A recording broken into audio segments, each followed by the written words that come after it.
Hey, this is Mike with the Sticks Gaming Podcast, and this is our review of Call of the Sea.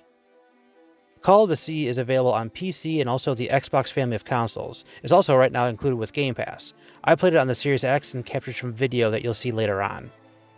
Call of the Sea is a classic first-person adventure game, but with some modern design that really helped negate some of the backtracking and looking around that a lot of classic adventure games have. Like other modern adventure games, the story really does propel you forward, like it does in Firewatch and What Remains of Edith Finch. In this story, it's really a love story about a husband and a wife both trying to save each other. So, Harry goes off onto a unnamed island off the coast of Tahiti to find a cure for Nora's unexplained disease. She's getting splotches on her skin, she can't get out of bed, she's just really weak, and she's told that she's dying. Harry's research brings him to this island, but all of a sudden he goes missing. Nora summons up the strength to get out of bed, jump on a boat, and go to the island to try to save Harry. And that's when Nora's story begins. She lands on the island, and she can feel like a resurgence in her energy and her power. And even in the first few steps, you're just kind of moving real slow. But Nora comments that she's feeling stronger, and you can start to run and move faster and feeling more vibrant and feeling better about her health overall.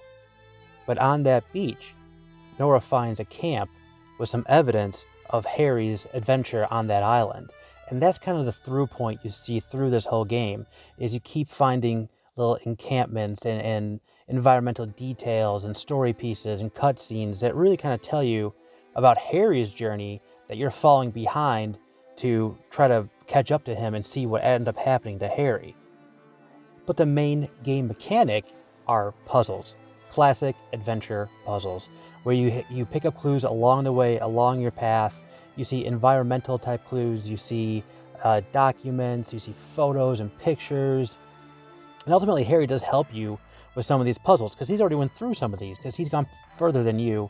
So you see notes that he already had, and like he had bits and pieces of what the answers were, and then you're finding the rest in the environment to progress through the game. Some of the puzzles are frankly kind of easy. Some of them are real head scratchers and really do require a significant amount of looking around and really trying to figure out what needs to be done next.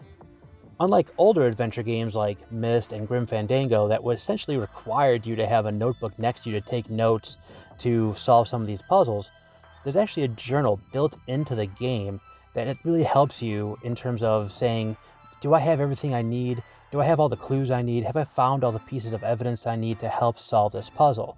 Because each page essentially encompasses all the different information you need to solve that one individual puzzle. So if you have a page that hasn't filled out yet, that has a white space on it, clearly you missed something and you should go look around again. If the page is completely filled, you have all the information you need to solve that puzzle. So it's really nice to kind of value your time, unlike most adventure games. Nora quite frequently reminisces about her time with Harry and what Harry could possibly be doing now, and how much she appreciates Harry's effort to try to save her from this disease. You find notes from Harry that are narrated by Harry that just talk about his adventures on that island and what he found, and just like he's gonna find this cure no matter what. And as you may have guessed, with a story with unknown diseases and Mystery Island, it does go down the path of some pretty heavy fantasy later on, but ultimately the story culminates in a really tough decision that I found really difficult to make because I really did care about both these characters so much. On the graphic side of things, this game is absolutely gorgeous.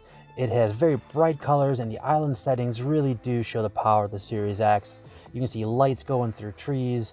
They have a lot of other lighting effects as you're solving puzzles, and there's a few moments where you can just kind of sit and stop and really appreciate the surroundings for this, how beautifully crafted they are. The voice acting is also excellent. Both Nora and Harry were fully realized characters, and I really felt the impact of their emotions as they went through the entirety of the story. There are only a couple pieces of the game that held it back for me. One was the fantasy elements really didn't hit home with me, just because I just found it hard to connect with that piece of the story.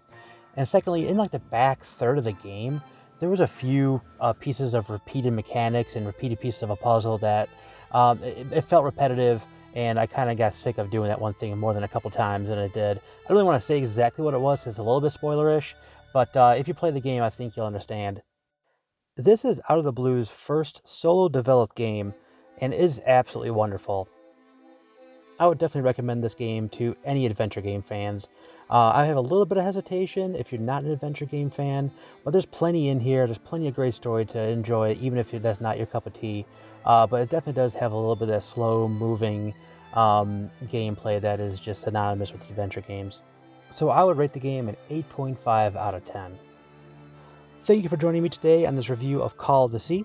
You can see our other videos on youtube.com/StyxGamingVids. You can find us on Twitter @StyxPodcast. And we have a bi-weekly podcast we do. You can find on all podcast services. Just search The Styx Podcast. Thank you so much, and we'll see you next time, Stickheads.